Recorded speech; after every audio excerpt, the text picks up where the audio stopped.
Yep, we're live. Welcome everyone to the AWS User Group the Netherlands June meetup. Thank you so much for joining us today at our virtual meetup. While we look forward, of course, to see you again in real life. Today we have a webinar with a GraphQL theme.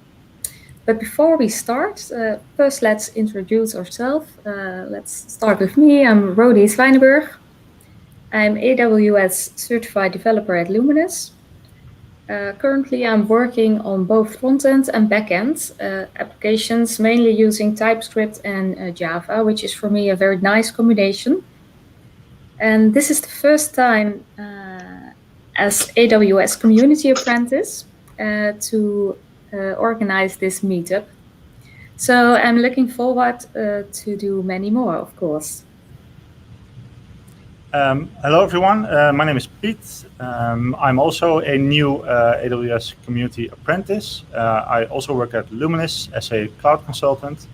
My main activities are advising clients on their cloud migration and transformation journeys.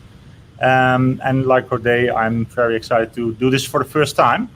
I can't wait to do more this year. So onto the program for today. As you can see, we have Paul Bakker from Netflix and Evertson Croes from Luminis join us today. And in a few minutes, Paul will explain how Netflix developed and open sourced their GraphQL library called DGS. DGS aims to provide the best way to implement GraphQL service in Java/Spring Boot. And it's both focused on great developer experience and battle tested in production by Netflix. And after Paul is done, we will have a short break, and then Evertson from Luminis will take over. He has a talk for us about the combination of AWS Amplify and GraphQL, which anyone can use to quickly create web apps and applications that scale. And he will give us an overview of the technology and some live coding to demonstrate what Amplify can do. Before we start, we have some rules. We have a code of conduct. Rode, can you explain some of the rules before we start? Yes, of course. We have a code of conduct which you can read on our community website. In short, make sure everyone here, even in this virtual space, is welcomed and feels safe. If you have any remarks or questions, please use the YouTube or Twitch chat channels. We will summarize your and our own questions at the end of each talk, so feel free to ask away using the chat channels. And please mute your phones if you talk. All right. On to our first speaker then. Paul, if you can, I will share your screen and then you can do your talk. Paul, thanks for joining us today, for taking your time to enlighten us about GraphQL and DGS. You're on the United States West Coast, so you still have a full day ahead of you. Well, we don't. Well, I'll let you do the talking from now on. So good luck, and we'll do questions at the end. But you told us that if anyone has any important questions, then we could interrupt you, right? Yeah, absolutely. Okay. Well, thanks a lot, and have fun. Good luck. All right. Well, good morning from Los Gatos, California. I'm currently in the Netflix headquarters in Los Gatos. So it's just morning for me. So today we're going to talk about the Dgs Framework that Netflix open sourced earlier this year. So we're going to start with a little bit of just a general introduction of GraphQL, what makes GraphQL different from REST, why it's in some cases better and more appropriate to use than REST. And I'll go a little bit in the history of the framework and how Netflix developed it and open sourced it. And that will also kind of give an idea of how we use it. Then we'll spend the most of the time in the talk actually building a GraphQL service using this framework. And if you have time for it, depending on how many questions etc. we get, I might talk a little bit about federation as well, which is another kind of a big topic related to GraphQL. So let me first introduce myself as well. My name is Paul. I'm actually from the Netherlands, but I moved to California a little over 4 years ago. I work at Netflix in the product productivity engineering group.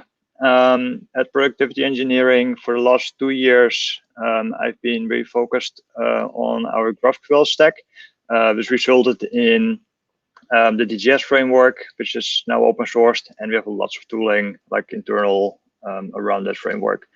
I published 2 books in the past, and I'm also a Java champion. So pretty Java focused in my background, which is still kind of my focus at Netflix as well. And it will also be the focus of this talk. So although this is a AWS user group, the way Netflix develops GraphQL is primarily based on Java. So that's what we're going to use as well. And I'll go a little bit into how and why later as well. Right, so let's just dive into it directly. First, a little bit of the GraphQL basics. I'm assuming that most folks have at least heard about GraphQL, but not necessarily used it or know how it kind of looks like and how you work with it. So let's first start looking at what GraphQL is and how a schema looks like, and then we'll implement some of these things in an actual DGS. So the very first thing that you always have when working with GraphQL is a schema. And that is a big difference with REST, just to get started with already. With REST, you don't really have a schema. With GraphQL, you always have a schema. And in the GraphQL schema, you will find 3 main core types, which is a query type, a mutation type, and a subscription type. So the query type defines all the ways you can ask data from the server. That it basically defines your query API, as the name suggests. Mutations are very similar, but that's where you send data to the server, and that's typically used for doing things like updating data or storing new data. And subscriptions is more like queries, but in a streaming fashion. So instead of getting a single response for your query, you will actually get a stream of results, and that stream might go over WebSockets or service and events, but that way the server can keep updating a client with new data. Today we're just going to talk about queries, but you should also know that with the Dgs framework, queries and mutations are implemented in exactly the same way, using the same code, so there really isn't any difference. We won't talk about subscriptions, although it is something that we use quite a bit at Netflix as well. Right, so looking at a query definition, let's create an example here. So what we have here is a query that defines one field called shows, and that is basically the query that this API has. So there's a query to request shows from the server. And we can see that the shows field returns a list of show. And show is my own custom type. Which means I have to define it in the schema as well. So there's a type show, which defines that there's a title of type string. A string is a core type in GraphQL. And it also has a list of reviews. And review, again, is a custom type. So I define the type review with submitted by as a string and a star score being an integer. Now I can write a query using GraphQL, and in this query, I'm just requesting the titles of shows.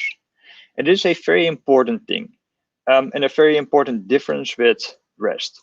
So as we can see here, I'm just asking for the title of shows. And if I do that, I will get data back from the server.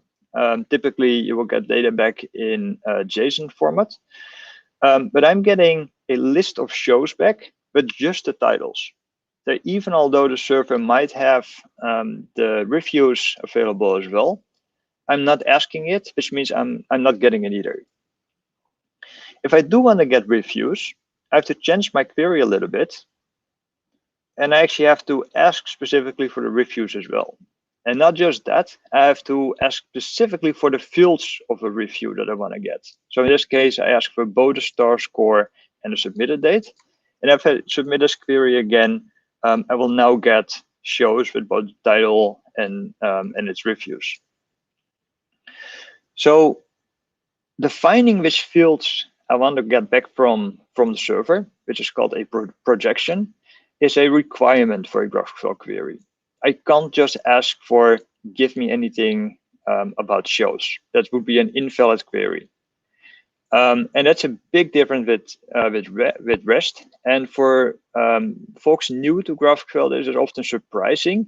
And it might seem like a lot of extra work, because now every time I want to interact with the server, I have to specify explicitly which fields I want to get from the server.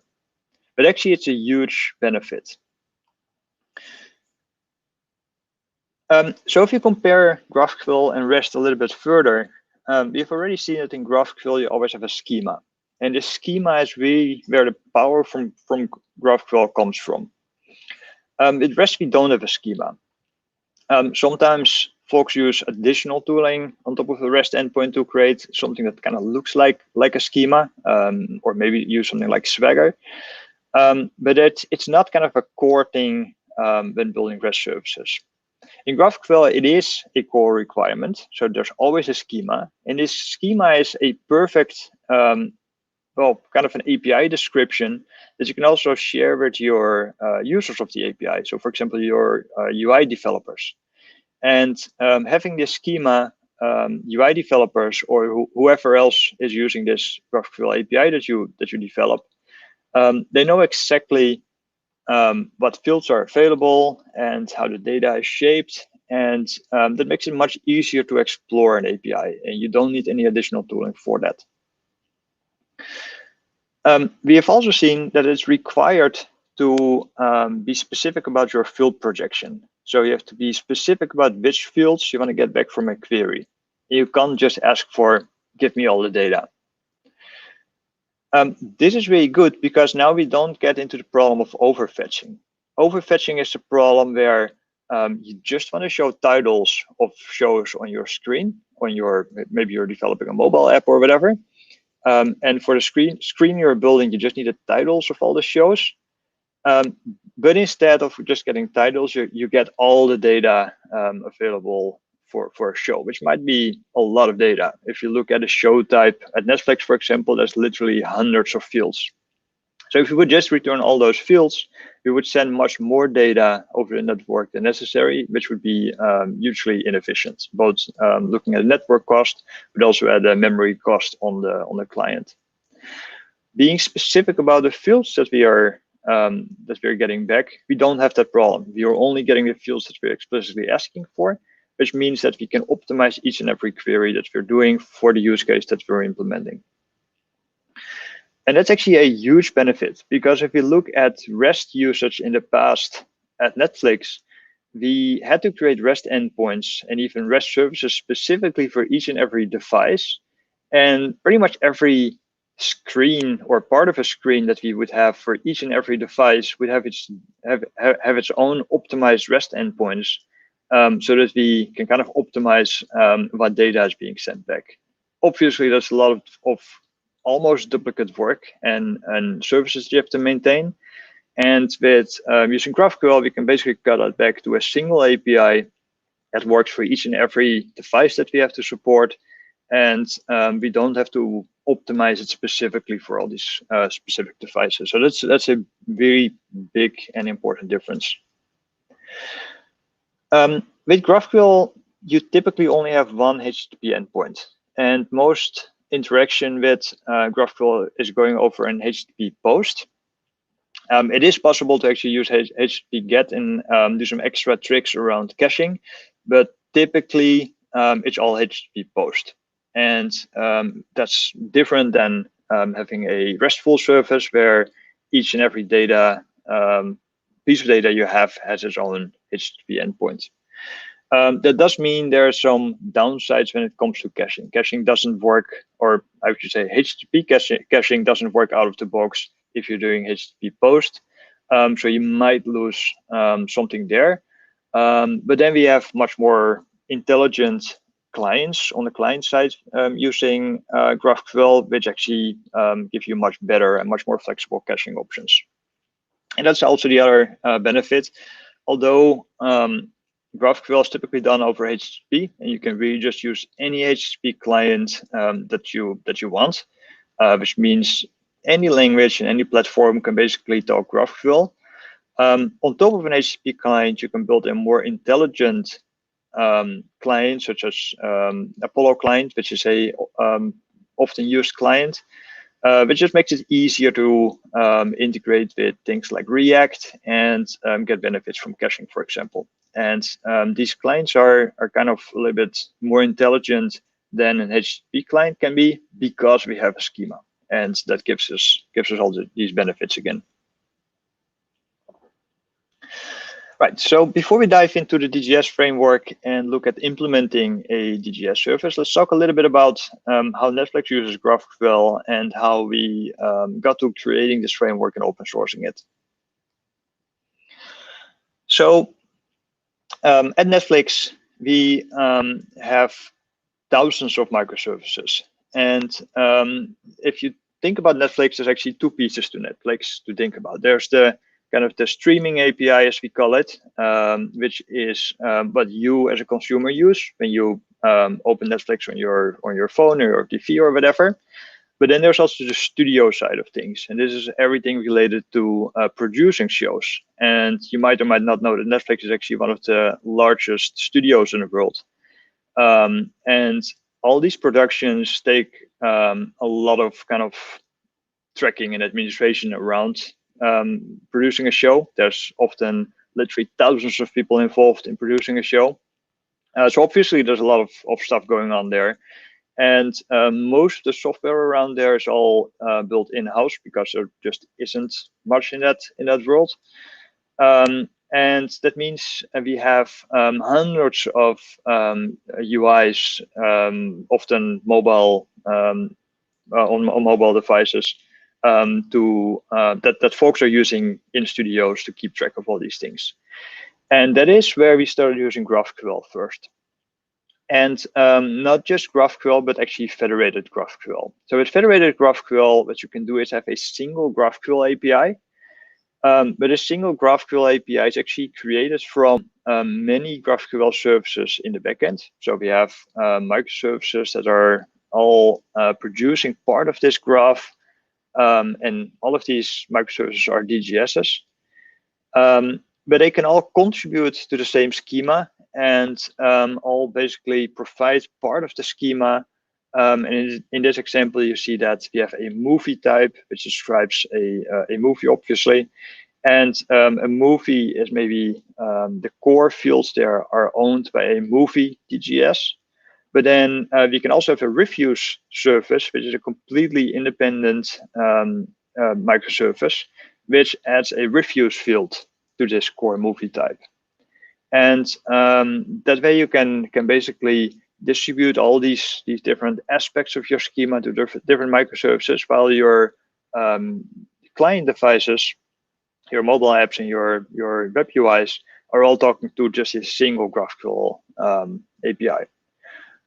This is all based on the federation specification, which was originally developed by Apollo, and Netflix actually works quite closely together with Apollo on this specification now. And this is kind of how we use GraphQL in kind of the larger way. But then we also have a lot of just independent, isolated DGSs that are just standalone, and that's what we're going to look at next.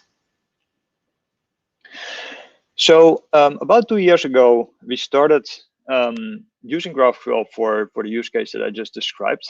And one of the things that we noticed is that our Java stack that our backend developers are using is based on Spring Boot. And we had really good support for gRPC and really good support for REST, but we didn't have support for GraphQL yet. And there is a library in the Java space for GraphQL, which is GraphQL Java. A really well-maintained open source library, but it's very low level and it's designed to be low level. And if you actually use GraphQL Java directly on top of Spring Boot, there's a lot of boilerplate code that you have to write to actually make it kind of production ready. So we started out building this DGS framework, which we intended originally to be something Netflix specific, where we would basically wire up GraphQL Java in a easy to consume way from Spring Boot. And the primary goal was really to integrate with like our internal systems for tracing and metrics and logging and security and these things, so that those aspects would all come for free. But a year later, we realized that, yes, we had implemented these things, but primarily we just had created a really good framework with a really nice user experience just to build GraphQL services on top of Spring Boot. So we decided to open source this framework. We did that in January this year. And that means that most of what we've built is all open source now. And that's also what we're using internal. So internal, we're using open source. And then in addition to that, we have a few modules that integrate with the framework that add Netflix specific things like tracing and metrics and security and all that. But 90% of what we're doing and what we're using internal is all just the open source stack. And that's what we're going to look at. So again, a little warning, this is very Java specific. It is a little bit ironic. Netflix is known as one of the largest AWS deployments, which is true. You run everything on AWS, but as a developer at Netflix, you don't actually interact with AWS at all. If you do deployments, you interact with a tool called Spinnaker, which is also open source, and it kind of abstracts away the cloud provider. And yeah, so we are just using Spinnaker. We can either deploy directly to AWS instances or to a container. To a container, which is Titus, which is also an internal tool that we have. We don't actually see the difference mostly between just an AWS instance or a container. They, in the end, both run on AWS. And but that means we don't actually interact with anything AWS specific, which is a little bit ironic, I think. But yeah, we are very much still just doing Java services as well, you know, Java services, and we're not actually doing things like Lambda or things like that. We have experimented with that, but that didn't really work out. So let's get started with building a DGS. So what I prepared for this is I created a Spring Boot app using the Spring Initializer, and I've added two things to that, and let's dive into that. So let's open IntelliJ. So I've got my Java project here. It's a Gradle project. And in the build file, I've added a few things. So the first thing I've added is our code generation plugin. And I'll get into what exactly is giving us. And I've added two dependencies. I've got the DGS platform dependency, which basically is a BOM. So that does dependency. Make sure that we get all the correct dependencies in the correct version, so that's dependency alignment, and we get our GraphQL DGS Spring Boot starter, and that basically gives us everything we need to build a DGS service. So that's about it, and that means we are ready to start building a service. So there's nothing in this application yet besides the generate a Spring Boot application. So let's get started with that. The first thing we need is a schema. So although it's possible to work without a schema in the DGS framework and generate that from code, it is highly recommended to have a static schema file because it makes it easier to share the schema file with UI developers, for example, and that's really the more powerful way. So we create a schema directory in a schema.graphql is. And in this schema, we're going to define our query type. And that's pretty much the type that will always be there. And let's take the example that we had on the slides. So we have a shows field of type show, or actually a list of show. And that means we have to define the show as well. And let's give it a title, which is a string, and also reviews, which is a list of review. And that means we also have to define the review type. And let's give that a star score of type integer. Right. So the first thing I can do now is run Gradle W generate Java, and this will invoke our Gradle plugin that does some code generation. And using this plugin is completely optional. So if you really don't like code generation, you just don't have to use it. But it's very convenient because it does give us some generated types. So for each type in the schema, we get a Java type. And Java and Kotlin are supported, so you can use Kotlin as well. And this show type is basically a Pojo. And what you get extra there is a builder, and this builder makes it really easy to create instances of the show type. So it's just a convenient way to get a representation of your the type defined in the schema. And obviously, every time you change the schema, the Java type will change as well. Right, so with the schema in place and having this code generated, we can create our first, what we call a data fetcher. And a data fetcher is basically the code that is responsible for returning data for a specific field in a query. So let's create a package data fetchers, and this will be our show data fetcher. And pretty much every component that you use in the DGS framework will be annotated with a DGS component. And this basically tells the framework that this is a component containing code that is relevant to the DGS framework, and that way the framework will scan it and pick it up. And what we need here is a DGS query, and we're going to have a public list of type show.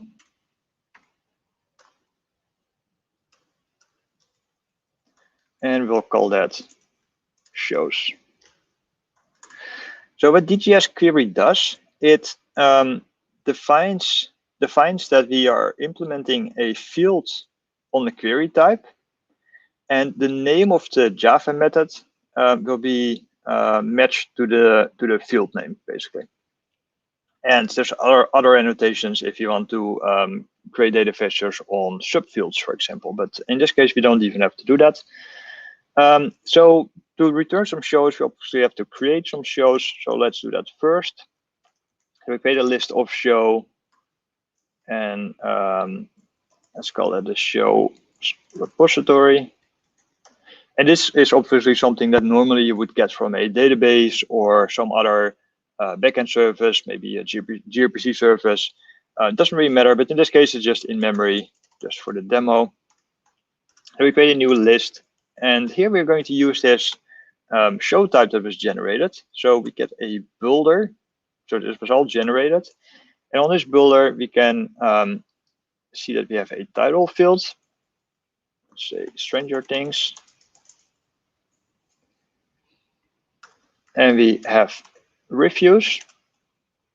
And reviews is a list as well. So we get a list of review, which was also generated. And also has this builder style of API, we can get a star score and we build it. And let's create one more show. So we create a new builder, the title, Ozark. Again, we create some reviews.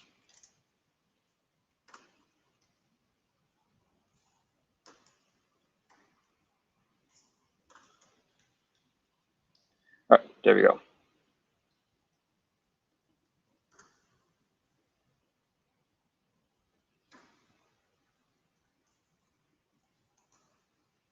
Let's see, I missed something here.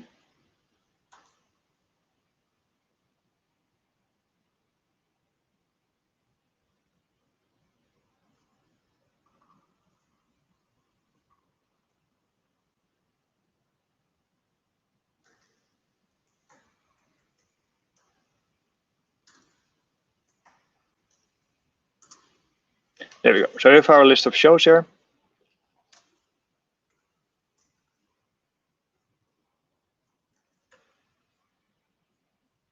Come on. There we go.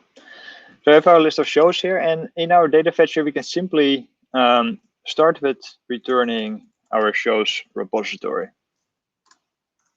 And that's all we need to do. And the framework will be smart enough to create a JSON representation of this of these shows. And there's really nothing else that we have to do for this. So we can just start testing this out by starting our application, as you would normally do with a Spring Boot app. And once it's started, we can go to localhost GraphQL, and this gives us a query editor, which is included in the framework. And the nice thing is that we get code completion here for our queries. So it knows, based on the schema, that we have shows. A show has a title, and a show also has reviews, and reviews have a star score. So let's test it out, and we see that we get a successful result. And we get our Stranger Things with a review and Ozark. So I was talking earlier that if you're not specific about your field projections, it would be an invalid query. So if you would remove this, the editor already recognizes that, well, this is not a complete query, and it would actually not even allow us to do this. So the editor will just change this back to what we had. If you would manage to actually force send this to the server, it would just fail with an error and say, well, there's a query that I can't do anything with. So again, we have to be specific about our fields. Then we get both title and reviews. If I would just remove reviews, now we're just getting title. So although we are just returning in-memory shows in our data fetcher, the framework will actually know which fields were requested, and it will only send the fields back to the client that we asked for. If you would think about a more realistic implementation of this data fetcher, I said that instead of having this list of shows in memory, this would most likely come from a database. And if you would think about the relational database, you would probably think that we have a table with shows, and we have a different table with reviews for shows, and there would just be a relation to these two tables. And you could imagine that we have a shows data fetcher here that just goes to do a query on the shows table, and then you could create a second data fetcher here. Let's say that's going to be review.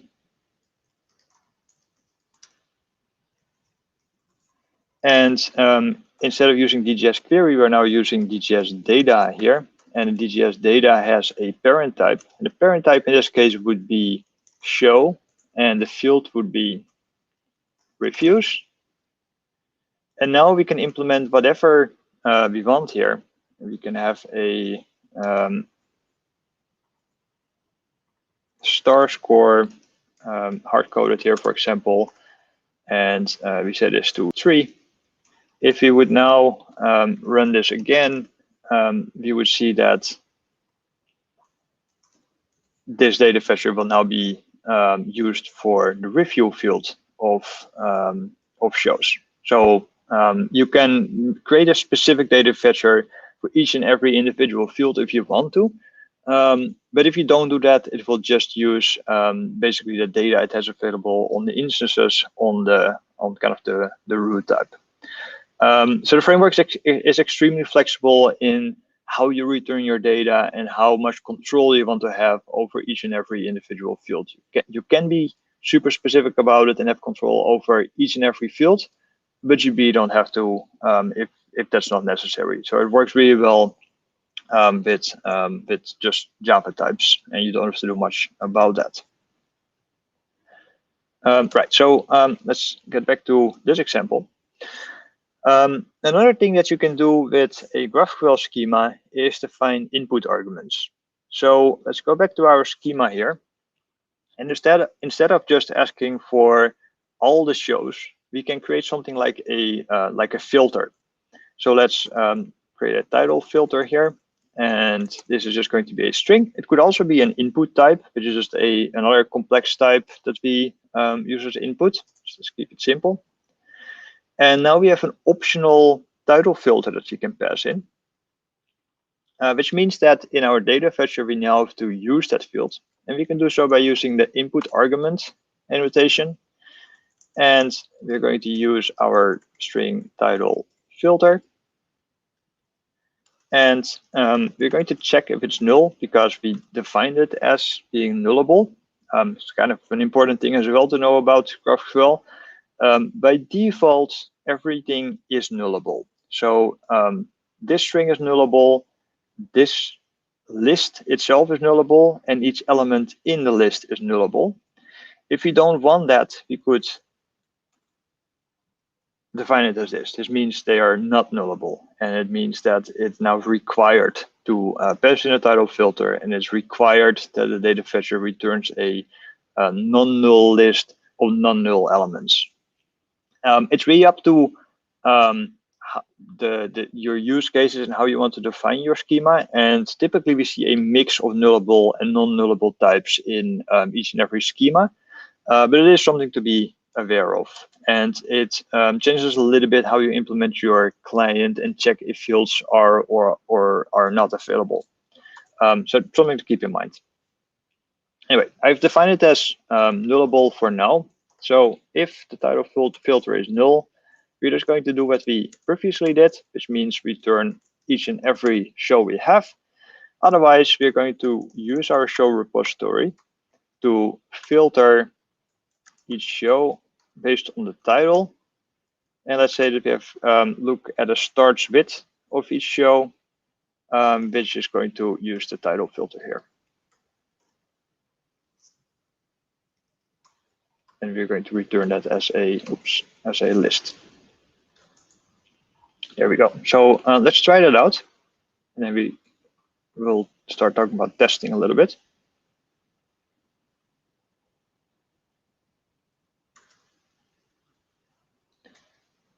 So I refresh this again, and this query should still work. But now we can also optionally pass in a title filter. Let's say that we type that we filter for Ozark, and now we just get Ozark. That's great. And that sets us up nicely to create some tests. Because so far I've been developing my Java code and just tested in a browser, and in reality is that's what you're doing when you're kind of just getting things done quickly. But obviously it would also be really good to have some automated testing in place. And you see I have some simple but real business logic here. The way we handle this title filter, for example. So let's create a unit test for this code and see how the framework helps with that. And this unit test is going to be a Spring Boot test. And that means we bootstrap part of the Spring Boot framework. And the part that's getting bootstrapped is specifically the DGS auto configuration. So this basically bootstrap the DGS framework inside the test. And we also pass in our show data fetcher. And the nice thing about this is that with this configuration, only the core DGS framework and our specific data fetcher, that's the only thing that gets bootstrapped. So it takes about 400 milliseconds to start your tests. And if you have a large Spring Boot application and have database interaction and interaction with other services, your startup time might be a lot slower, which is obviously not great during testing.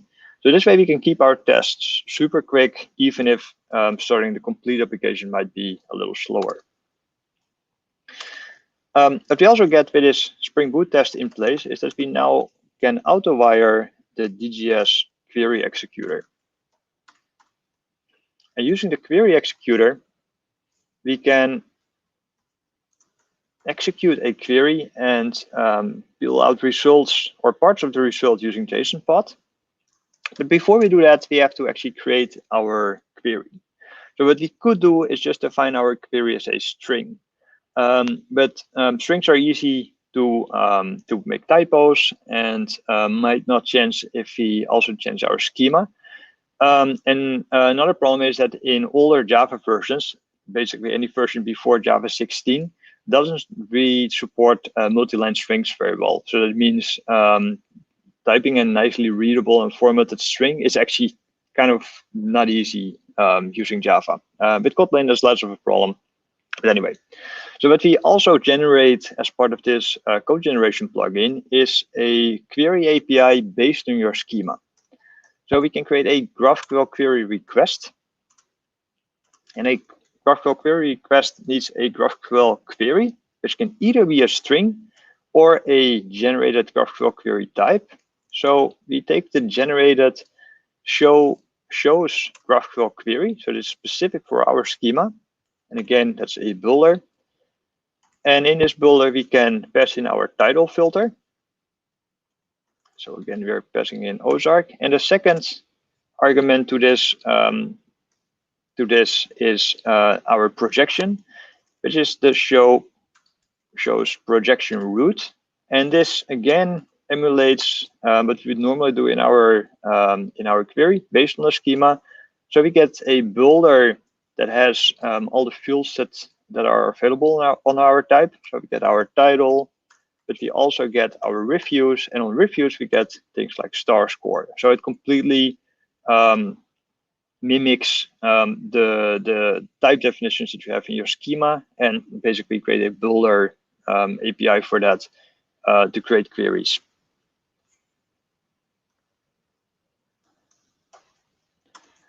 So with that in place, we can now use our query executor to execute and extract Jsonpod. So we pass in our request, which we just serialize to a query string. And now we use Jsonpod, which is another open source library, to ask specifically for a specific field in the returned JSON that we get from the server, which is data.shows, and we want to look at all shows.title. And this will give us a list of string titles.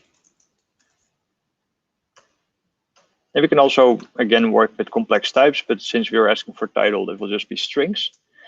And now we can just use an assert, as you would normally do in a unit test, which says that titles should contain exactly Ozark.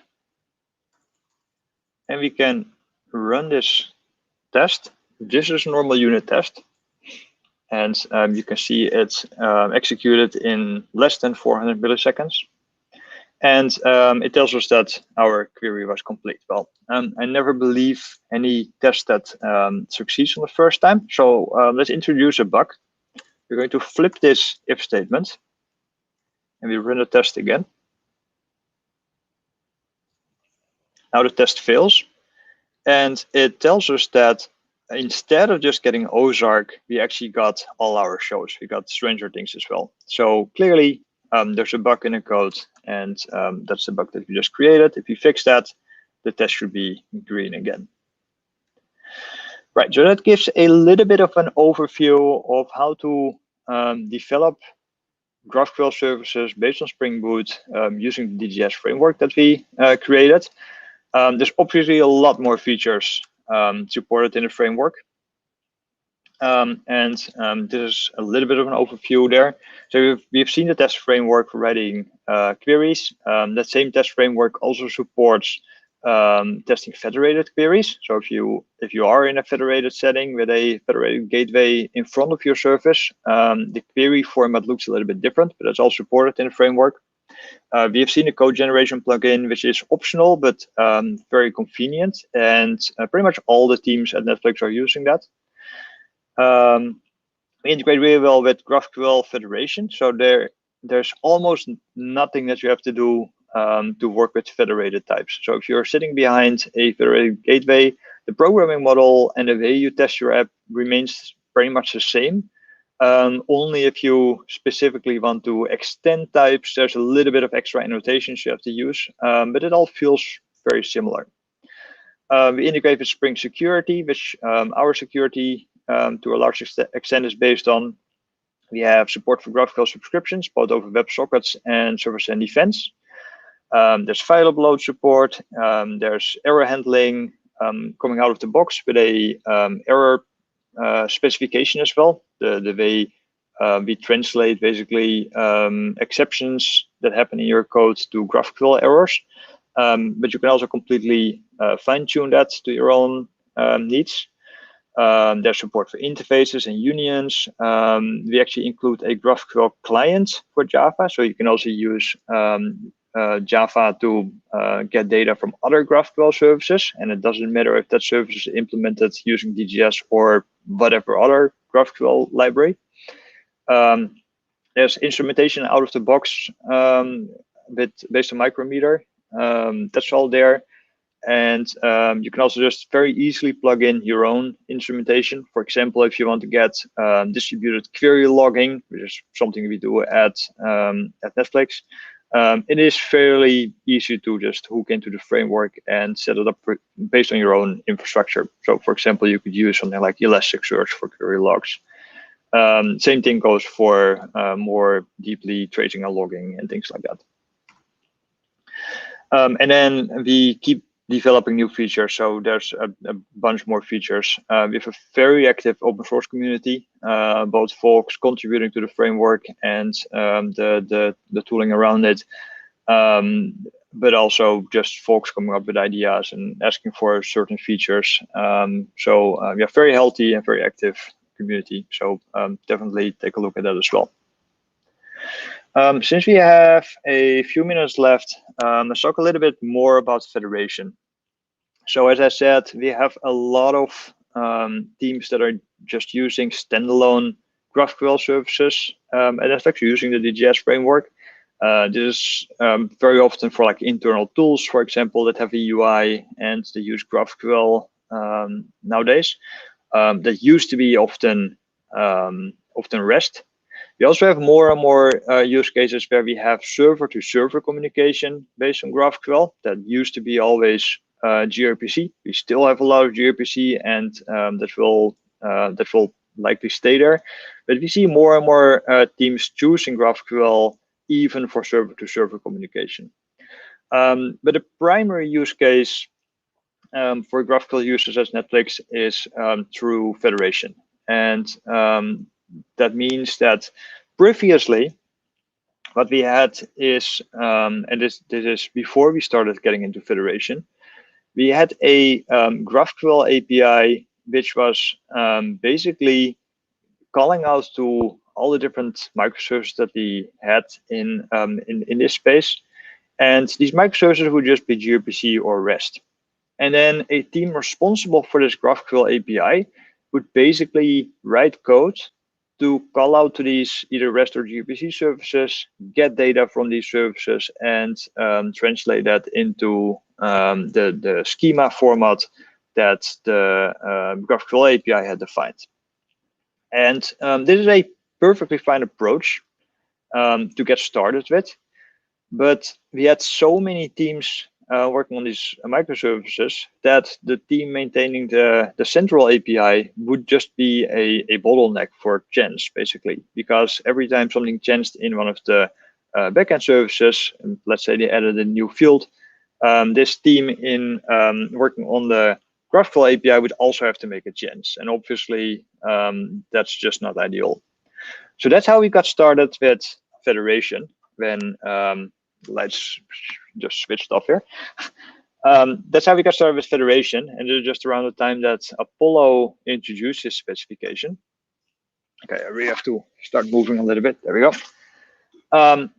So we have a federated GraphQL gateway, and the GraphQL gateway is implementing the Federation specification, but it doesn't have any knowledge about the actual schema or the actual microservices that make up that schema.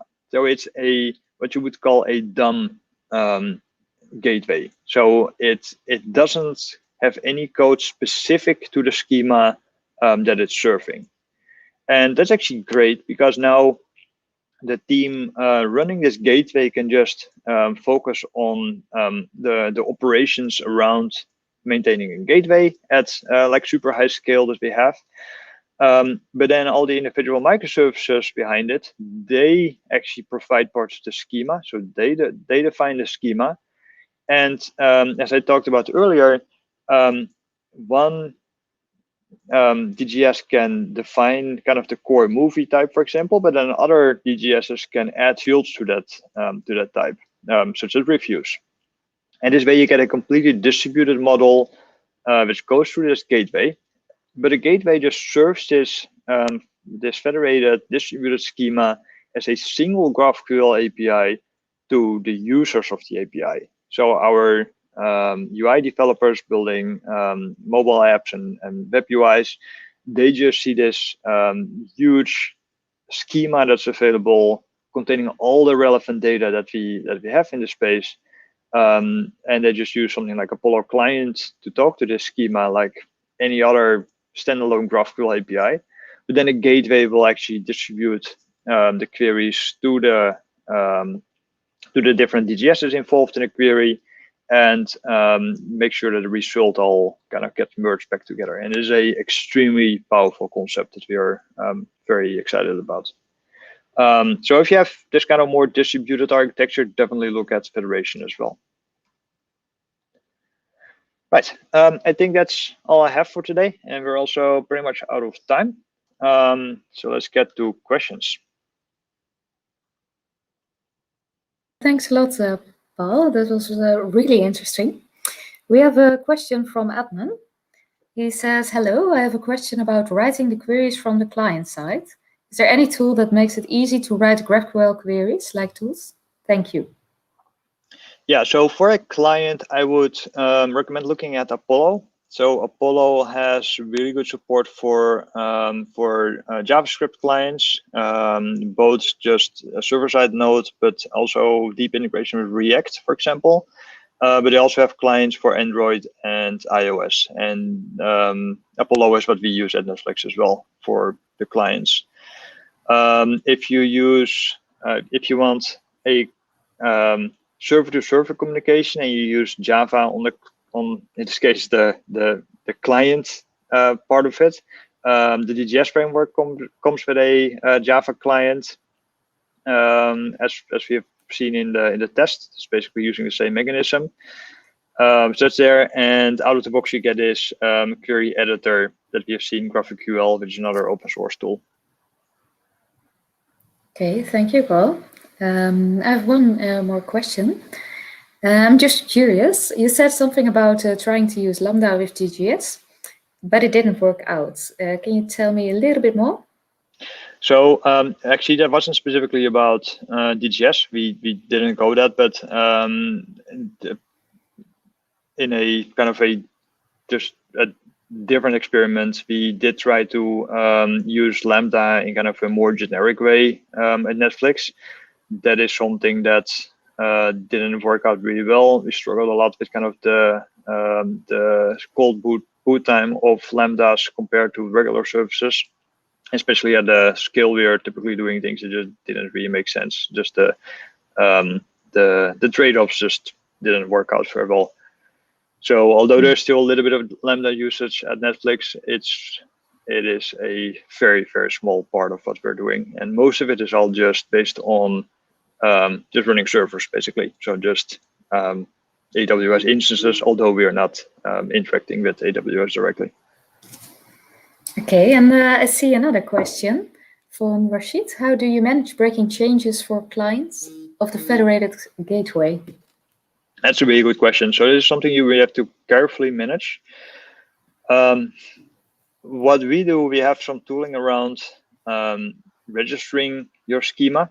So backwards incompatible changes, which basically means removing any existing fields, is by default not allowed. And we force teams to go through a deprecation cycle, which basically means you have to mark a field as deprecated in the schema. And then we have lots of tooling to track who is still using deprecated fields. So you can reach out to client teams basically and ask them to migrate away from these fields. And only when there's no usage of a field anymore, that's when you can remove it. So this is all tooling we wrote internally, but that is something you definitely have to look into to manage a large schema. Because backwards incompatible changes are just very problematic for clients. Adding fields is easy. That's not breaking, and you can do that pretty much for free. But it does mean you have to kind of think through a schema and think about what fields you're adding and how you name them before doing so. So that's definitely something to keep in mind and to be careful about. For kind of the core types that we have at Netflix, like movie, for example, which everything depends on. We have a schema working group, which is basically folks who try to align how a type looks like to make sure that we kind of avoid these backwards incompatible changes in the future and put extra thought and design into creating these types in the best way we can. Okay, thank you for this answer. I see one more question, which is also the last question. How does caching work? So this is really client dependent. So caching is not done at a HTTP layer, although it can be done. There's a really good talk from the New York Times, who is also using GraphQL and also using Federation, and they have a really good talk about how they use caching at the HTTP layer as well. Typically, you don't have to do that unless you run something large like the New York Times. And typically, it's enough to do client caching, which means in your client, such as Apollo client, that is where you want to be intelligent about the data that you might already have, the fields that you already have. And there's really good support for that in Apollo that comes out of the box. And then you can also completely customize that with your own caching strategies. So it's client specific. It's really well documented in Apollo. So that's what I would recommend looking into. Okay, thank you. And thanks for the questions. Again, thank you so much for joining us, Paul. On behalf of our community, I think I can say we learned a lot. I wish you a very nice day on the West Coast, and hopefully we will see you again someday. All right. We're going to take a short break now for about 5 minutes to take some coffee or something. Thank you, Paul. Goodbye. All right, thanks. Thanks, Bye-bye. Paul.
So hello again. I hope you had just enough time to grab some coffee. And now on to our second speaker of the day, which is Evertson Croes. Evertson, thank you so much for joining us today. I know you will start your presentation with an introduction of yourself. So let's dive right in. Yes, hi. Good evening, everyone, or good afternoon, or good day, depending on where you're watching this. My name is Evertson Croes, and today I'm going to be talking to you guys about Amplify, AWS Amplify, and also continuing the theme that Paul started, GraphQL. So we're going to be looking at the combination of using AWS and GraphQL to quickly get our application running in the cloud, so getting a cloud-native application really quickly online. So as Rodé mentioned, first going to talk a little bit about myself. So I'm a senior software engineer at Luminis. Been working here for 5 years now in the Netherlands. Originally from Aruba, so you can see a picture there on the right of me at one of the beaches on Aruba. That was obviously before Corona time, but that's where I'm from. I'm also an AWS certified solutions architect, and since recently also an AWS community builder. I consider myself to be full stack in the sense that I work on the front end and back end development. My free time, I like gaming also on PlayStation and Switch. And in my free time also, I work on a separate project that also uses AWS Amplify, and that's called Collaby.com. You can check it out on your mobile phones if you want. I'll talk a little bit more about that later. So the question is, how did I get into contact with Amplify? So how did it start for me? So it started with this group of people. So they're called Palmera Bytes, and this is a group that we started, I think, almost 4 years ago now. And the goal of the group was to help people in our friends of ours that to get a job in IT without having a degree in IT. So we did that, and that was successful. So everyone got a job now in the Netherlands doing programming in some way or form without a degree. So with the help of the internet and Udemy and tutorials and stuff like that. After that, we had this group of people that could develop, and we had this idea that, oh, we should create a new app together, right? We have this group, we know how to do all these things. Let's create an app. But of course, it needs to cost not a lot, because you should see it as a sort of startup, and we really don't want to invest too much money in it. So low cost was important for us. And at that time, I think it was 2 years ago, Luminis really started with this motto of ahead in the cloud. So I was working at Luminis already, and ahead in the cloud. So cloud is important. So yeah, the cloud is also known for lowering costs, for serverless and stuff like that, only paying for what you use.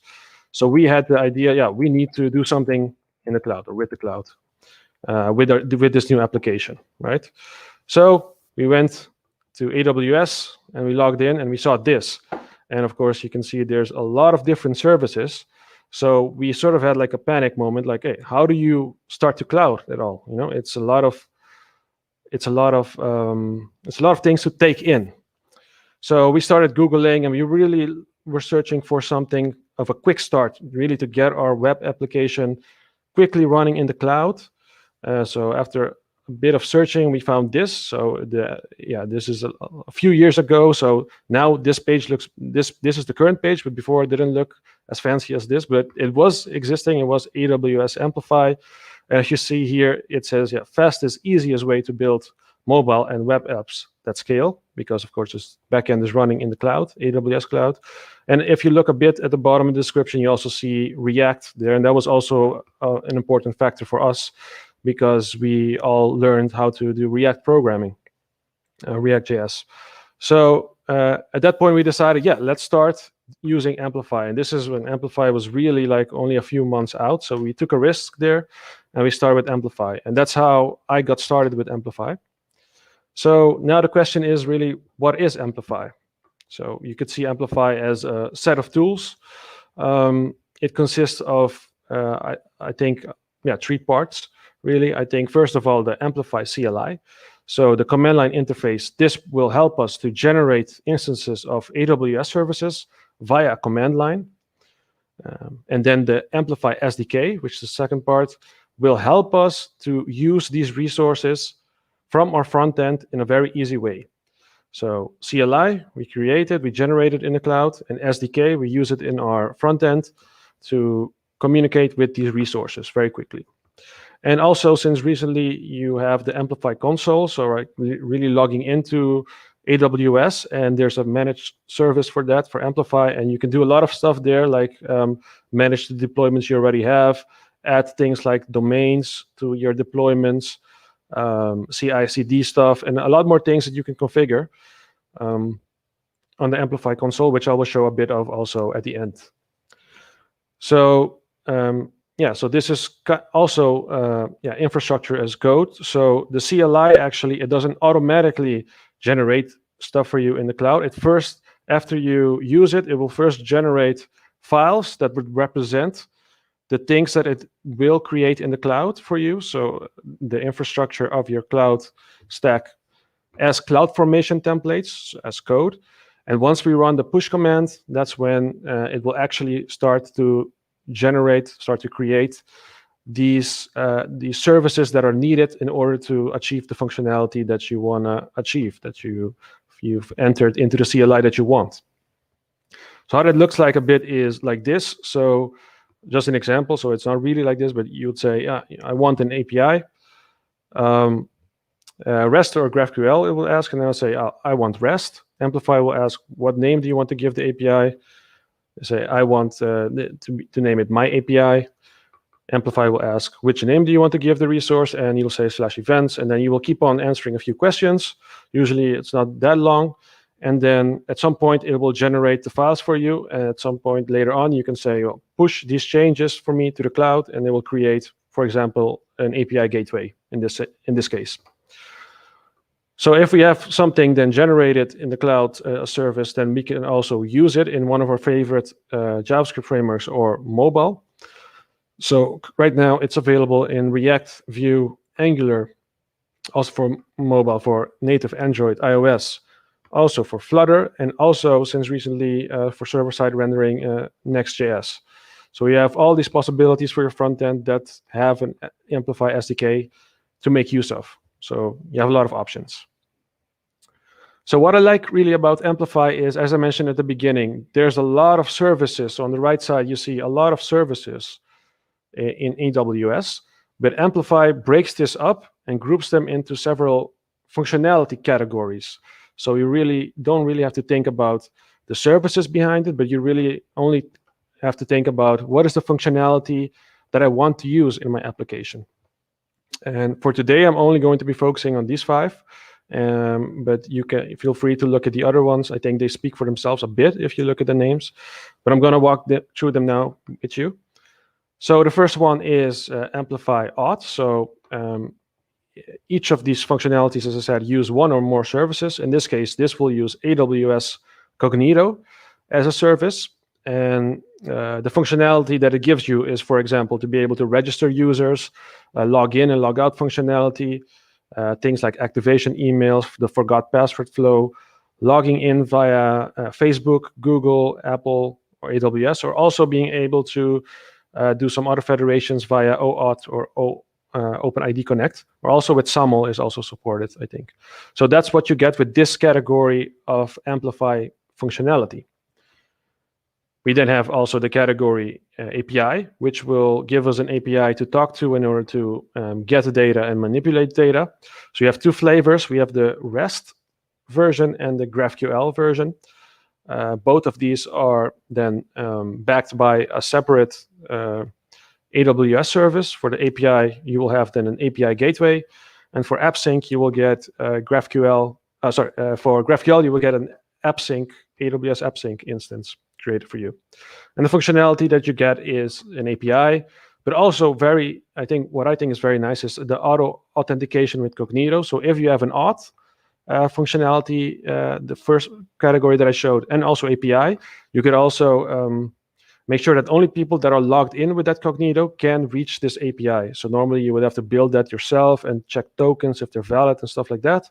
That can all be handled for you in this case. And also the functionality of defining GraphQL schemas, which also Paul talked about. When you have GraphQL, you have a schema. So there's a lot of functionality that you can get out of the box if you use the schemas correctly, which I will also show in a bit. Amplify function category is for doing serverless functions, so on AWS Lambda.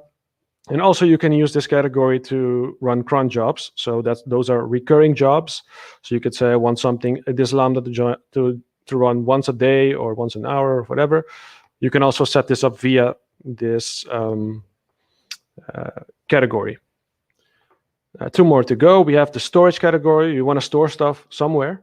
So this could be either data, or we want to store files or objects. So you have AWS DynamoDB for key value database, so to store your data. And we have AWS S3 to store our files, objects, images, stuff like that. So this is all supported in this category. Finally, we have hosting. And for hosting, we have different services. So we have, again, S3, where our static files will be hosted. We have AWS CloudFront, which will be used for content delivery and caching, like the CDN. And also we have the AWS Amplify console itself, which will also help us with hosting and stuff like that, but also supply us with a CI/CD pipeline. And we can do a few more things in there, but for hosting, this is what it does for us. So I have the sheet in case we didn't have explain GraphQL, but I'm going to skip that. So this is what the stack will look like. So you can see at the top right, almost right, you can see the backend part, and you can see Cognito is there for authentication. And then in the middle, we have AWS Appsync for the GraphQL. So this is what we're going to build today, GraphQL. We have the AWS Lambda, which you can use to do custom functionality for certain fields in your schema. But both of these, Appsync and Lambda, can talk to DynamoDB directly, and that's where our data will be stored. And at the bottom, we have Amplify console, which we will use to host our front end. And on the left side, you can see our front end there will be with Angular and TypeScript. In the middle, you see the CLI. So we will use the CLI to generate the things on the right. We will use the SDK on the left to actually communicate with the things that are there on the right. And at the top, I also put there CloudWatch. And this is just if you use any kind of things on AWS, then you know that the logging gets sent to CloudWatch, and you can analyze the logging. You can check why things don't work and stuff like that. So I've added it there because it's also part of the cycle of developing for these kinds of applications. One more thing about my own experience. So as I mentioned, with Palmera Bytes, we've created the Collabi app on the left. You see it here. And my experience there has been that it's been really nice to see that front-end developers that are used to maybe programming in React or stuff like that also feel comfortable developing for the backend, because they can easily just write in Node, so still JavaScript, but they just have to know a few commands in order to push everything, and that's it, and then it works. Also on the right side, you see Cloud the Game, which is an internal game we have at Luminis, where people can register the things that they've done to become more cloud proficient, and they will get points and badges and prizes and stuff like that. And we also built this very quickly using Amplify. So I think in a week or something like that, we had it live. So that's also a good experience we had with Amplify recently.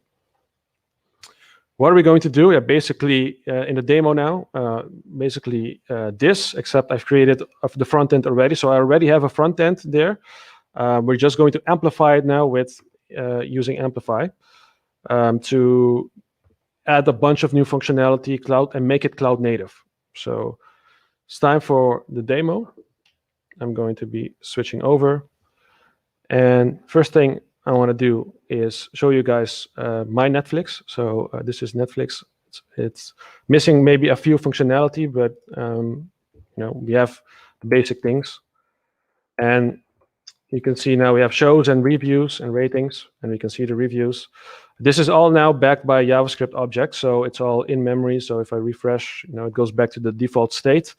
So that's it's nothing Amplify about it, nothing happening with network calls or anything like that. It's just an Angular application at this moment. So that's where we're going to start with. So this is the project. So as I said, just an Angular application. Nothing happening yet. And give me one moment to, yeah. So now I'm going to start amplifying it using the Amplify CLI. One thing that's important to note is I will skip a part now where I have already configured my CLI. So the first thing you actually do with Amplify is configure it with an AWS account. So it has the rights, the permissions to actually create services. That part I'm going to skip. So I already have my configured, and I'm going to start from there. So there's enough documentation on how to do this. So I'm going to start with the very first command, which is amplify init for initialize. And then we can start answering some questions so that it will create this for us. So I'm going to call it Netflix live demo. And it will already start to check out what your project is, and it knows it's going to give a suggestion for environment name, dev, which is fine now, editor, Visual Studio Code, app type, a JavaScript app, in Angular, source directory source, distribution, and the build and start commands with npm. So I'm fine with this, so I'll go with yes. And one more thing is going to ask me which account do you want to use. So nowadays you have the option to use a profile or an access key. I already have a profile. So I'm going to run this with my own personal default. You can see I have multiple accounts. I'm going to run it with default. And now it's going to create my project for me in Amplify console. But also, very important, it's going to create an S3 bucket, which will have the state of my current, the backend, how it looks like. So it will host the infrastructure as code, the code that is representing my backend. It will have it up there in the S3 bucket. So it's called the deployment bucket. And I will also, in a bit, get a directory here called Amplify, and that will be my local representation of the backend. It's the cloud stack. So you will always have one that's in the cloud in the deployment, and one that you have locally. And when you start to make changes and you want to push, it will be able to detect, hey, there's a difference between these two. Is this the difference that you expected? And do you want to push these changes? So that's how it works. I'm waiting for it now to create, and it's successfully created it now. So we can see we have an Amplify folder. And right now it's very empty because I don't have a lot of things in it yet. I'm going to be adding categories as we go. So normally inside of this backend directory, we will get more directories for auth or API or one of those functionality categories that I've mentioned. Before I continue explaining, I'm going to also install the Amplify SDK because we need it also to be able to use it in our front end. So we're going to run Amplify SDK, install the AWS Amplify, but also I'm going to install Helper UI, which will help me in a bit create a very simple login form for people to register and do stuff like that, log in and stuff like that. So I'll install that. While that's busy, I want to show one more thing. So this is not the only thing that's generated. What's also generated is in the source, we have this AWS Exports File. And this is the file that will tell your front end in a bit which backend things it should communicate with. So right now it's pretty empty. It just knows the region. That's the region of my account. But in a bit, when we start adding things like Cognito or auth or API or stuff like that, this will get filled up a bit more, and we will use this to configure the AWS SDKs. And from that point on, it knows where it needs to go to do certain stuff. So I'm going to do a few more things now for Angular just to get things ready. So one thing I'm going to do is, as I mentioned, I have this helper UI thing. I'm just going to import it now so I can use it in a bit. So this is just Angular stuff. So I'm not going to explain that too much. I just need this to be available in a bit. And we need to do a few more things to set up Angular Amplify also. So as I said, we have the SDK, we have these exports, this export file, and we need to now initialize the SDK with this export file. So we will go to our main.ts and we will add these 3 lines. The first one is saying, give me the Amplify SDK or the class that represents that, and also give me the exports. And then I'll say Amplify configure yourself with this exports file. So this, from this point on, it will know what to do. Because I'm using TypeScript, it's still complaining about this being a JavaScript file and not a TypeScript file. So I'm going to quickly fix that by adding a type, which will then fix this error for me. So, oops, let me rename it. AWS. And I'm going to create a type for this. So I'll just call it Aws Exports.definition.ts. And it only has an empty object, but just so it has a type definition. And then I need to tell my TypeScript where to find it. So I'm going to go into my tsconfig.json, add it here and say allow JavaScript, and also you can find some types, more types here. And one more thing I'm going to do is, depending on how far we get with this demo, is I'm also going to allow Node.js to be compiled. So I'll add it here in the tsconfig app. These are all like TypeScript stuff, not really AWS specific things. But now we have it set up, and now we're ready to add our first category.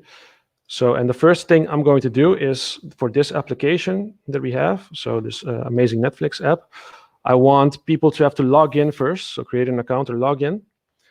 And once they log in, then they will see this. And I also want this sign out button to actually sign you out. So I want to be able to register, and I want to be able to sign in and sign out. And I'm going to show you how quickly you can do that in AWS Amplify. So first thing I'm going to do is we're going to add our first category. We're going to go Amplify add auth.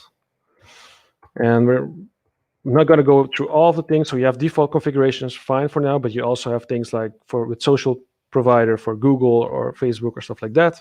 For now, default is fine. I want people to be able to sign in with a username, and that's it. I don't want any more additional changes. We'll wait for this to be done.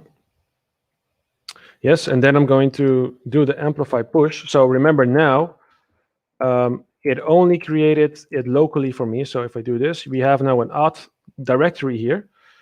And it has CloudFormation templates, which you normally don't even want to look at, or parameters. That's all fine. I'm going to do the Amplify push, which will actually push this now to the deployment bucket in the cloud, and also actually create the Cognito user pool that we need. So I'm going to do Amplify push. It's going to do a comparison between the two, and it's going to see, hey, you've created something in the auth category. So it says here, for the category auth, you have this resource name, and the operation is create, which means I'm going to create this using AWS CloudFormation. And I say, yes, I want you to do this. And now it's actually going to start creating the AWS Cognito pool. We can look at it in a bit. While this is loading, I'm going to already set up my front end to use that helper UI that I've set up. So it's going to show you how easily you can do that. So let me get this, and then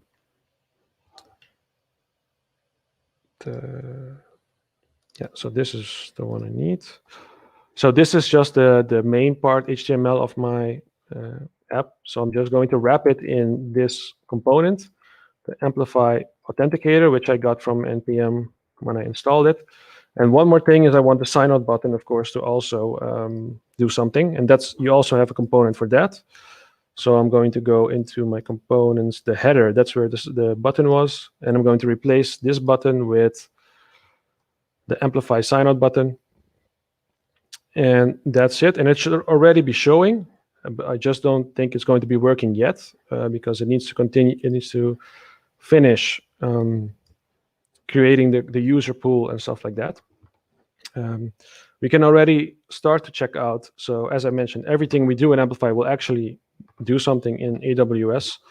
So, and we know now that the auth is backed by Cognito. So we can go to Cognito, we can go to user pools, and you can see I have a lot. We should have one called Netflix Live. Oh, this is it. So it's already there.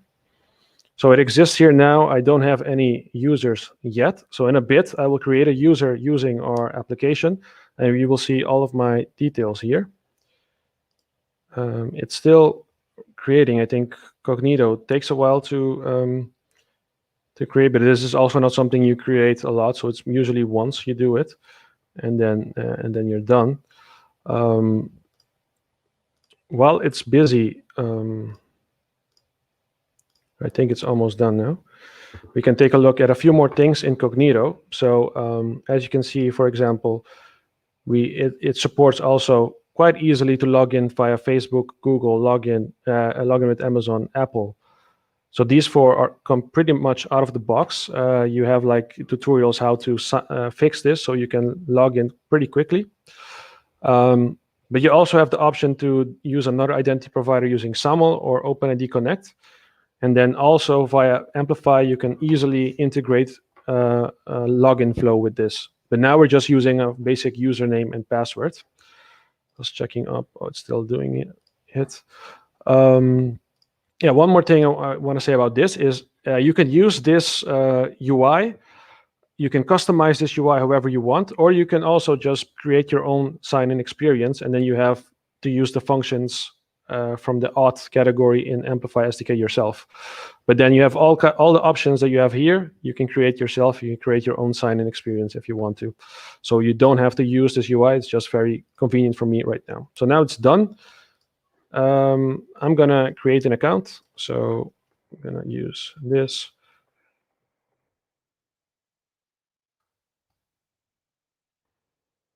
You don't really have to give a phone number.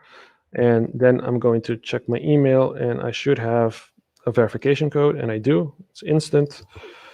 I'm going to copy that, and all of this is already taken care for me, and now I'm logged in.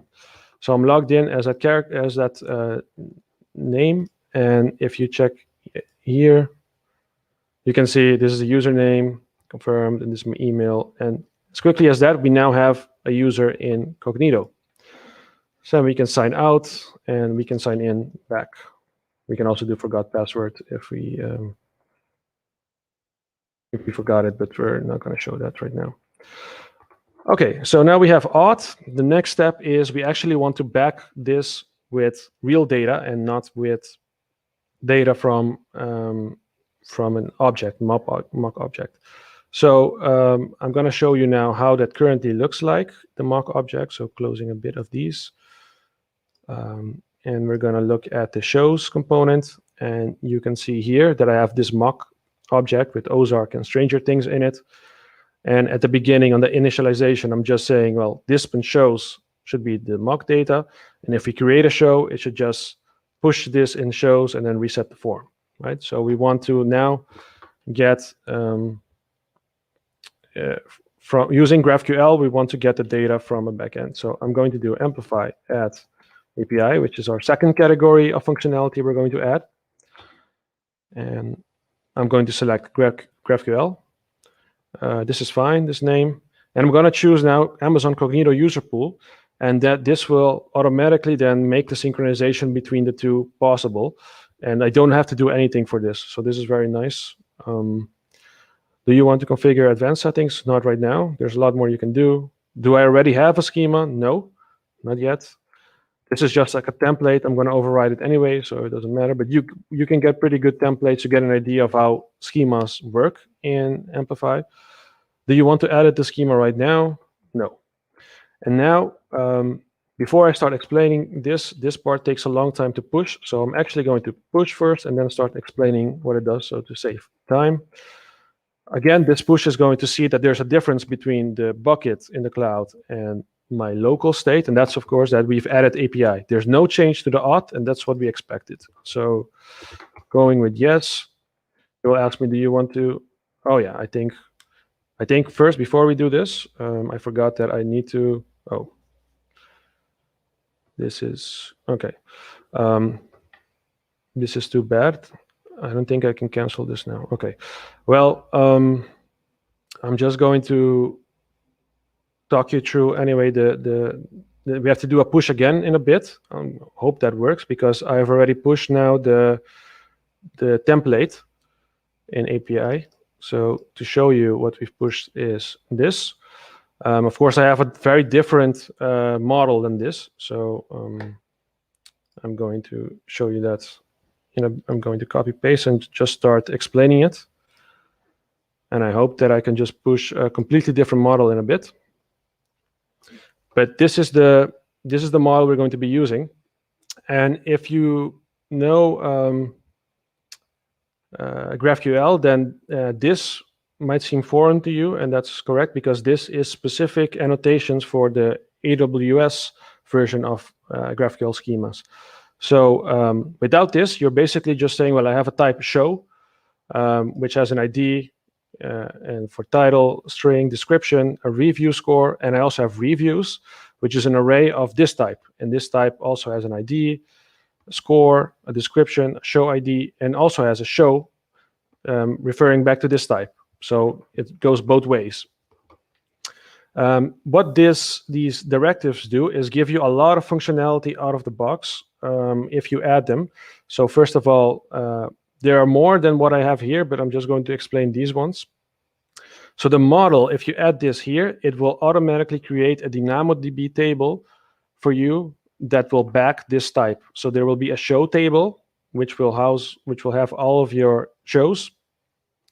And we will also have a review table here because we've added here the model, right?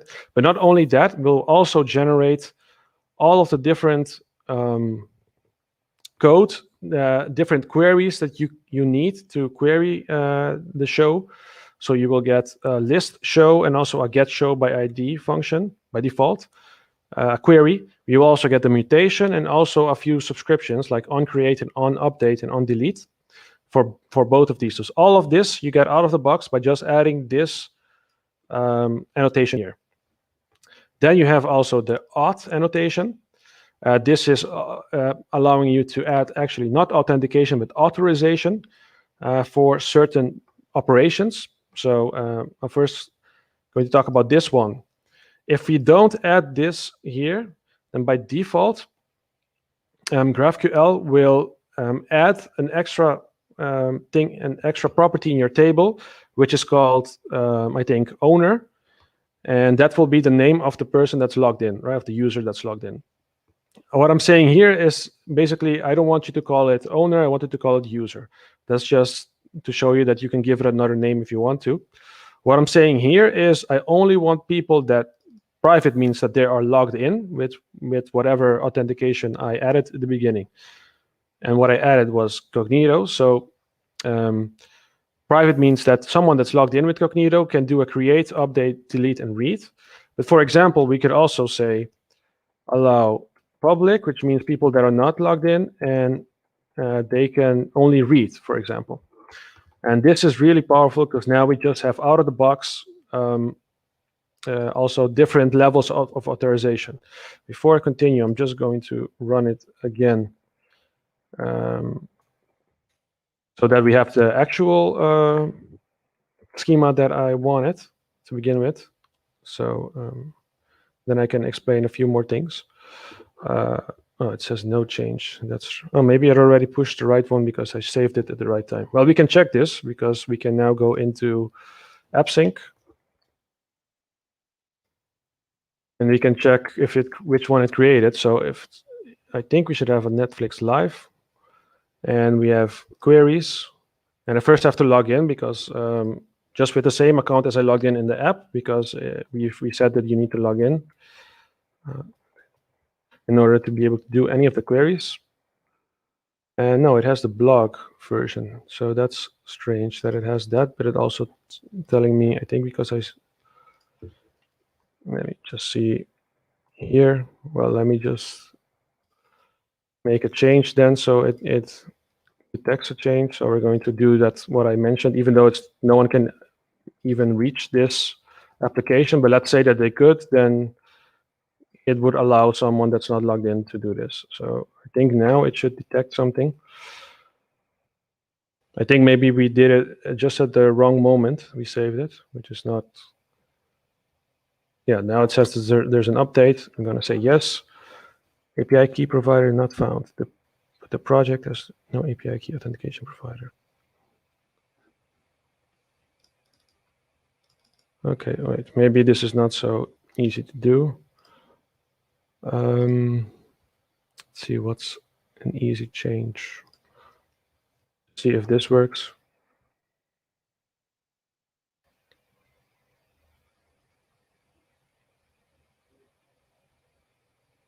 No, it doesn't see a change. So I'm just going to add some string here right now, just to have something. It doesn't. It's not have to be there, so it's optional. Just so we can continue, because I don't know now exactly how to fix this. So let's see if this will work. And now it's going to ask me if I want to generate the code, hopefully, again.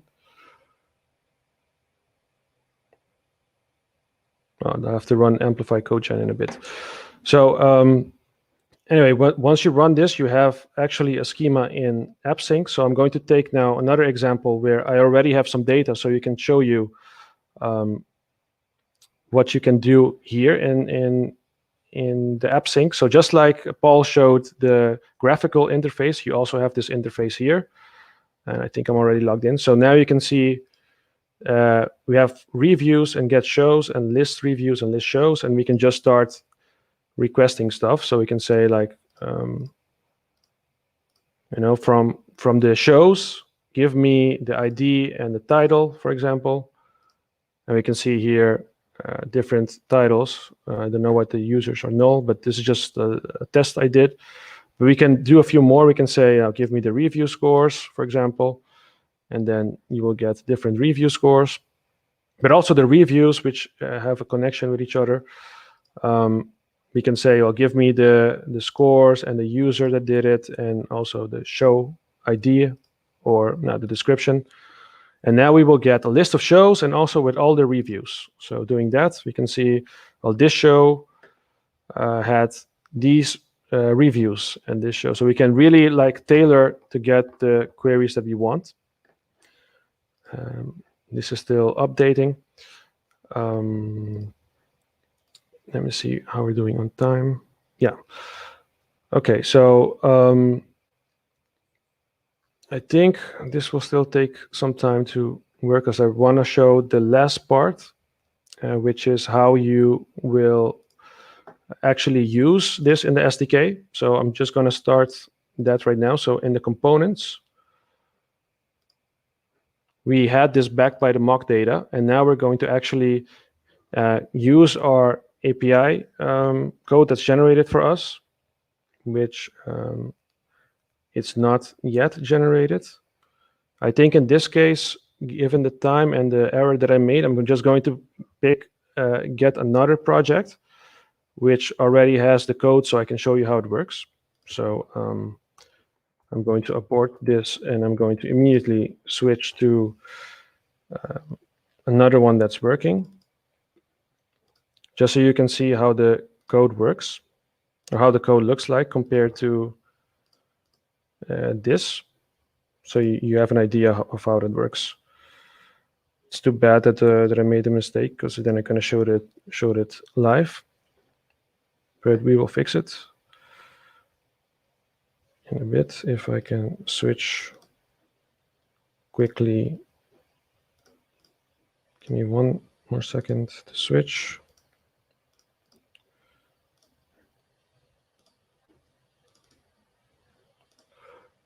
And there, and we should have other code now.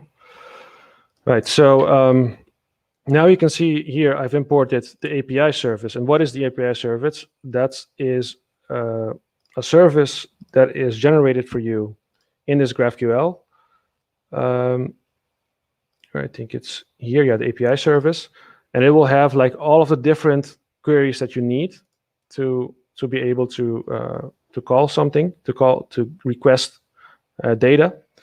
And if you check here, now we had here like this mock data part, and now we just call dispend API and a list show query, then give me the list of items. So, and what is this custom list show? Because as I showed here, you have actually only a list show, not a custom list show, but you can create your custom queries. So in GraphQL, we have the generated queries by Amplify. So we can see this is generated by Amplify itself. We can see the list shows here, but the list shows will give me a lot of data. So this is also maybe overfetching in our case. So you can create your own custom queries, and I've called it this custom list shows, which will say, do the query list shows, but only give me these items. So that means I'm actually only getting the things that I want. So I think this is like best practice, not to always use what is generated, but reuse it and then give it only ask for the things that you need. And then when you run Amplify CodeGen again, this function will be available and it will run that for us. So so that's live right there. And what else we have here is subscription. So also not only do we want to load the data once, but we also want to get, every time that a new one is added, we want to get a subscription. So then we can also create a custom onCreate show listener, which again here we will create a custom subscriptions. And we will use the existing onCreate show, but we will say, well, we only want these things. Instead of, where is it? onCreate show is up here. It gives me a lot more things that I want. So you create your custom, you run Amplify, you make these changes, Amplify CodeGen, and then when you run this, it will add it to it. It will add this function, and it will be available in your API. So going back to my shows component, so then you will get a show, and then you will push it into the list, and then it will be available. I'll show this live in a bit. And also, see how much time running, almost done. We also, of course, can do mutations. So again, this is a mutation, and onCreate now also calls the API, and then we can use this one. We don't have to create a custom one. Create show, and then it will create the show for us in the database. So unfortunately, I don't have the time now to show you how quickly you can get this hosted because of the error I made, but I can show you how it looks like once it's done. So I will go to the Amplify console, Amplify service here.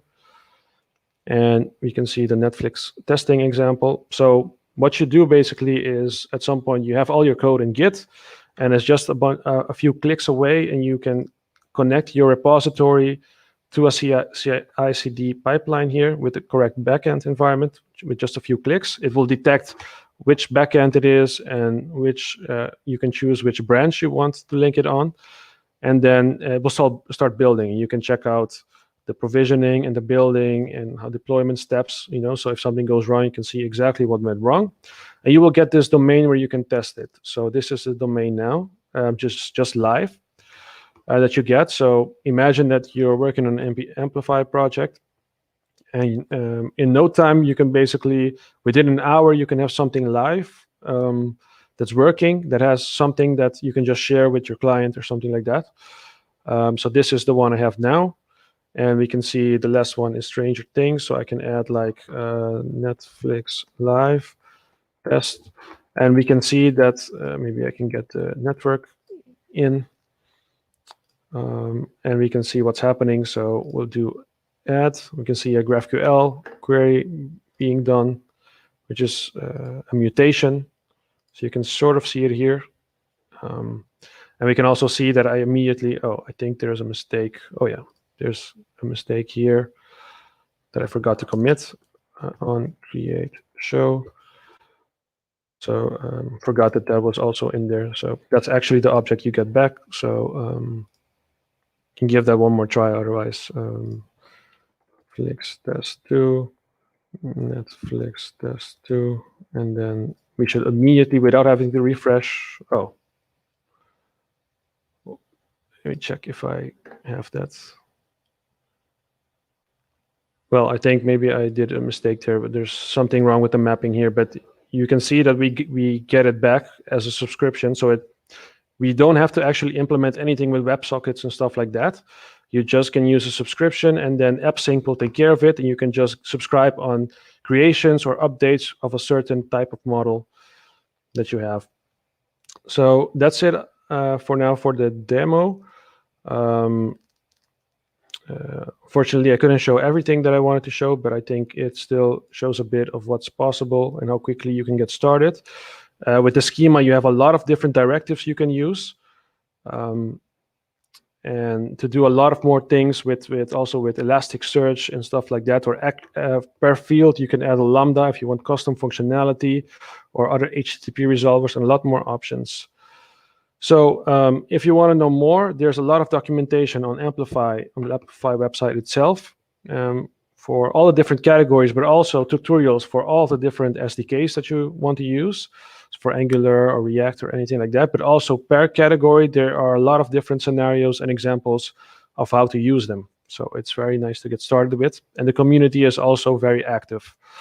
Luminis Academy also has a training on this, where we can tailor it to your specific needs. So if you want to do GraphQL or REST, if you want to learn specific things about how the annotations work or specific setups, we can tailor the training to your needs, and it's also available online, so we don't have to be present, but it's also, we can do it in person if you want. There's a blog about how we use Amplify to create Cloud the game. It's also there. You can see it on the Luminis blog. And also you can reach me on Twitter or LinkedIn as Evertson Croes. I think that was it. So thank you for your attention so far.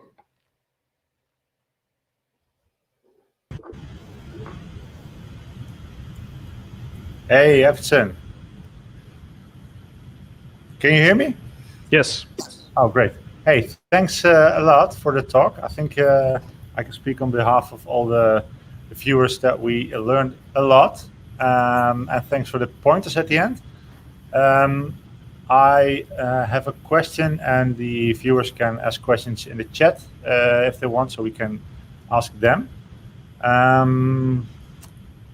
The first question I have is that you explained that the premise of Amplify is that you get a lot of speed in exchange for opinionated framework. But when does the tip scale? So when does Amplify start working against you, and what would you advise as next steps? Yeah, so this is something that gets asked a lot. So when do you use Amplify exactly, as opposed to, for example, a CDK or something else? I think there's a few things. First of all, if you have an application where you can get away with creating it entirely within the boundaries of what functionality categories are available, then you can really get away with actually not having to think about the cloud at all. It's just there, you just get functionality. However, there is a very big jump in difficulty the moment where you want to exit Amplify and you want to do something outside of it. So that's where you actually, it's possible, it's documented how to do that, so you can add custom resources, except then you will have to actually know what you're doing with CloudFormation. So it's nice to have someone that knows what they're doing, and then you can add your own custom resources to do something outside of Amplify. And if you can do that, then it's just full flexible, because then you can do everything. But it's a big jump in difficulty from doing everything within Amplify and jumping out of it all of a sudden. There are also people that are making their custom functionality categories or plugins or stuff like that you can look into. But besides that, it's a big jump. That's where the tip scales tip at the moment that you really want to do something outside of that boundary. Yeah, so what you say is that if you start with Amplify, then migrating away from Amplify involves a lot of new skills and is a lot more complex. Yeah, if you know from the start that you're going to be building stuff that don't match in Amplify, don't match with then I would advise you not to even start with it. If you can envision your application that it will mostly use the things that you have here, I would advise you to start with it, because you get a lot of things out of the box, as I showed you. A lot of things are set up for you, and there's even more and more things getting added. And if you have like that one or two edge cases where things are outside of Amplify, you already gained enough that it will compensate it. So the small things that you will have to do, you can either find out how to do it in CloudFormation, or you can do it in the console, and then you can write down what you did if you want to multiply the environments. Yeah. So that's also possible. So that's my advice in that case. So if you can decide before you start the project, then this is the way to decide for or against Amplify. And if you want to, if you've decided for Amplify and want to migrate away later, then there's some difficulty involved, but it is doable. Yeah, exactly. Okay, thanks. Adnan has a question. He or she has 2 React JavaScript apps, one for a client and one for special people, for example, restaurants. How can they host both React apps with the same Amplified backend? Yeah, so that's definitely possible. So what you would do is you would create first one of your projects, just like I showed now. So take, for example, your first React application. You would just create it like I did now, Amplify init, and do all of those stuff, Amplify add auth, whatever you did. You will push it, and then you have also a command called Amplify pull. And you will go into your other application, and you will simply do Amplify pull, and you will get then all of the things, all of the Amplify folders and stuff like that. Also the exports file, which will tell your front end what it needs to use to connect to the backend. And my advice would be to only change the backend in one of those 2 of the repositories. So use the other one as only one that pulls, and use the first one as the repository where you will actually make the changes. That's just my advice. You can do it in both if you want, but that's how you do it. And even in the Amplify console, there's like a button that shows you that has the command. You just copy it, and and paste it in the terminal in the root of the new project that doesn't have it yet, and then it will set it up for you to get the backend. And then both of your React.js apps will use the same backend then. But the backend won't get deployed twice. No, it's just. No, it depends on the environment. So, let's say you have one environment called dev, and you pull the same environment in your other project, and you push again and make changes. It's just one set of services. If you create another environment, that's another story. Then you create another set of services. Yeah. So segueing onto the second question from Adnan.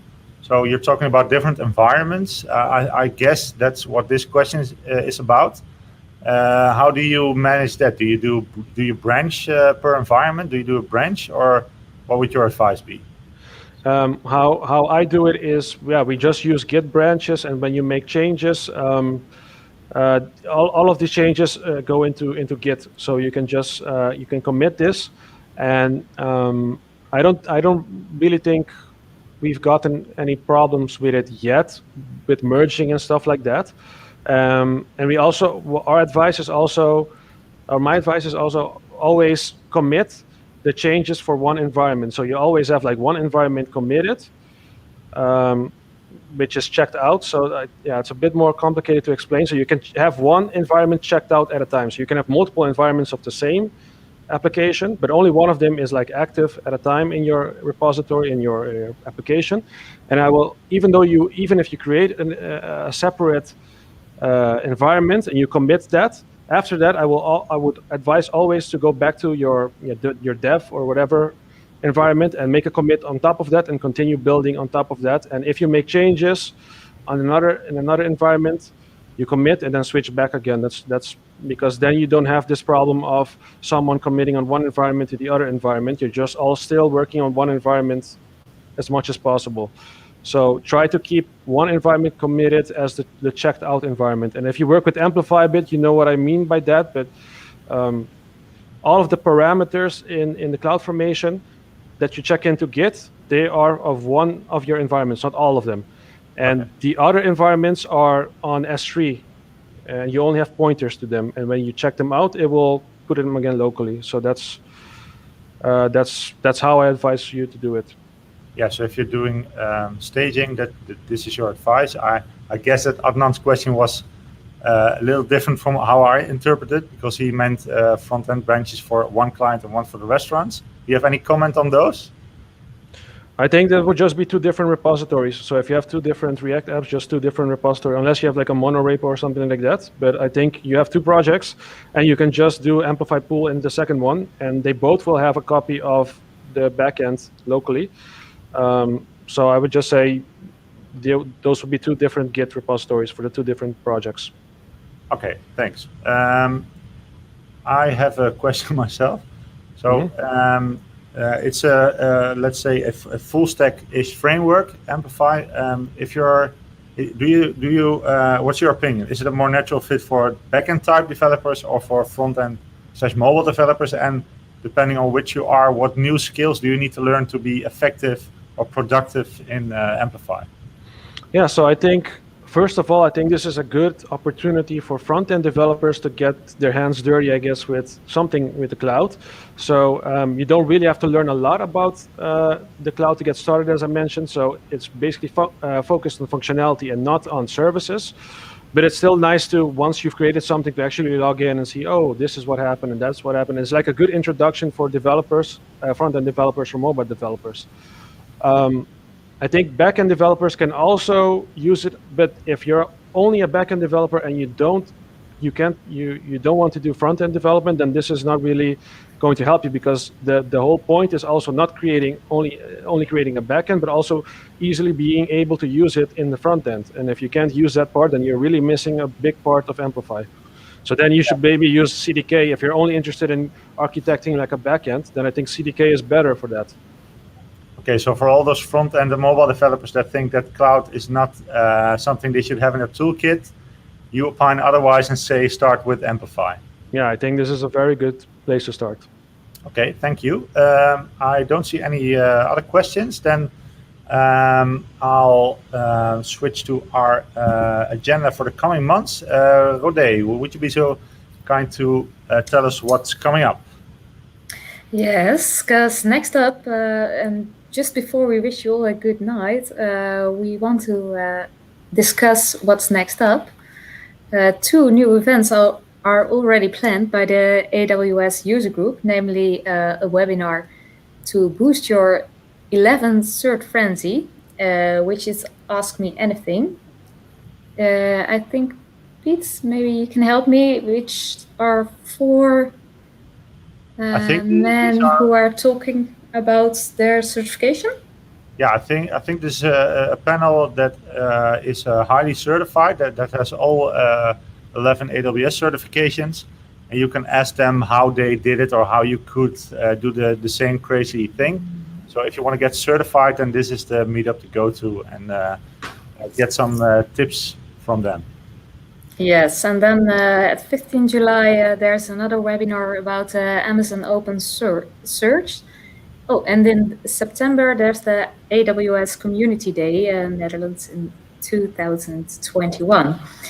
I would say don't miss out, sign up and be there.